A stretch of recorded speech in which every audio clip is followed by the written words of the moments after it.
Imaginez une grande ville qui ne dort jamais. Au milieu du bruit incessant des voitures et des klaxons, il y avait une jeune femme nommée Sofia. À 28 ans, sa vie était réglée comme du papier à musique. Chaque matin, à 5h30, le réveil sonnait dans son petit appartement sombre. Elle enfilait son uniforme rouge de caissière, attachait ses cheveux et partait affronter une nouvelle journée au supermarché. Pendant 8 longues heures, elle scannait des articles, souriait aux clients, répondait « bonjour »,« au revoir »,« bonne journée ». Mais derrière ce sourire poli, il y avait une immense fatigue.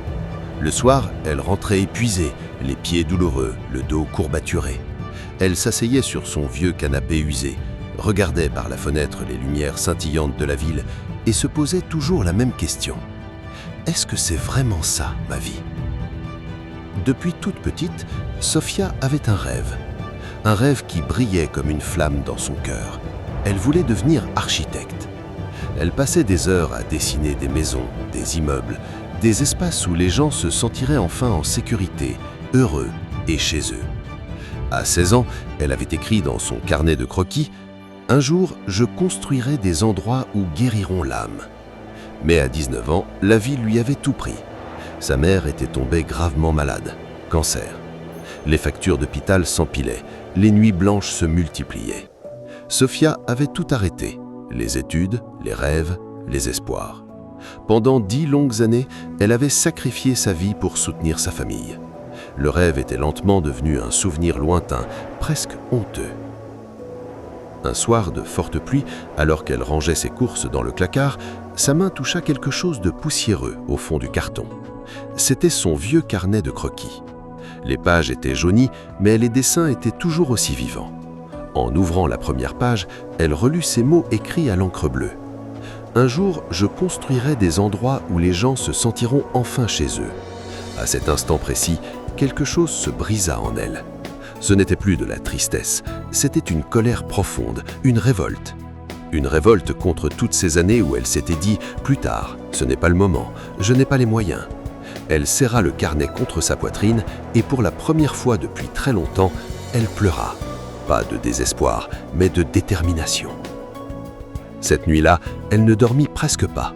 Assise à sa petite table, elle ouvrit son ordinateur et commença à chercher « Reprendre des études d'architecture à 28 ans ». Les témoignages étaient nombreux. Trop tard, trop dur, trop cher, tu vas échouer. Mais au fond d'elle, une petite voix murmurait de plus en plus fort « Et si j'essayais quand même ?» Le lendemain matin, Sofia prit sa décision. Elle allait se battre. Elle se leva à 4h30 au lieu de 5h30. 1 heure volée au sommeil pour étudier en ligne. Après sa journée de travail, au lieu de s'effondrer sur le canapé, elle ouvrait ses cours jusqu'à minuit, 1 heure, parfois 2 heures du matin. Elle arrêta les sorties, les restaurants, les vêtements inutiles. Elle mangeait simple, elle économisait chaque euro. Ses amis lui disaient souvent « Sofia, vis un peu, tu vas te brûler ». Elle leur répondait avec un sourire calme « Je vis pour la première fois depuis longtemps ». Les premiers mois furent un enfer. Elle échoua à son premier examen. Elle se sentit nulle, incapable. Elle pleura seule dans sa cuisine à 3 heures du matin, la tête entre les mains.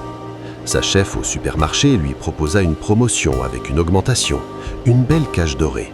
Sofia refusa. Ce fut l'un des moments les plus difficiles de sa vie. Les années passèrent. 3 ans et demi de sacrifice, 3 refus d'école. Chaque lettre de refus était comme un coup de poignard.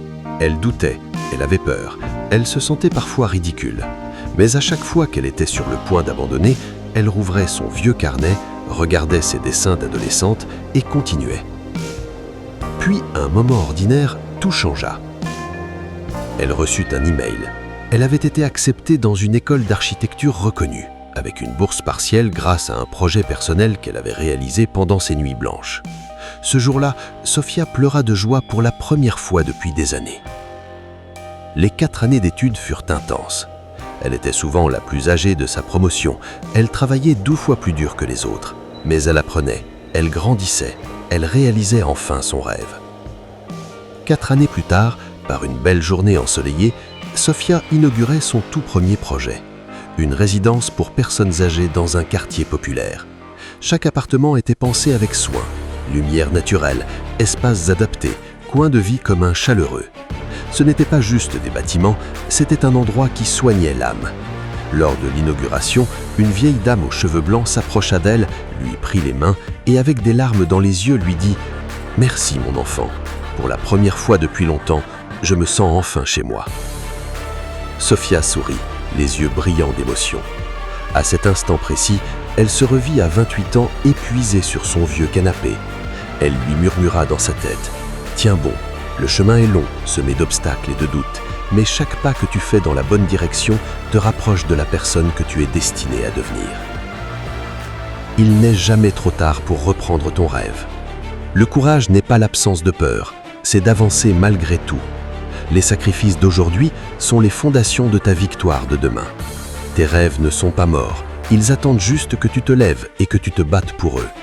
Et toi qui regardes cette vidéo, quel est ce vieux carnet oublié? Quel est ce rêve que tu as mis de côté? Aujourd'hui pourrait être le premier jour de ton ascension. Il est temps de commencer.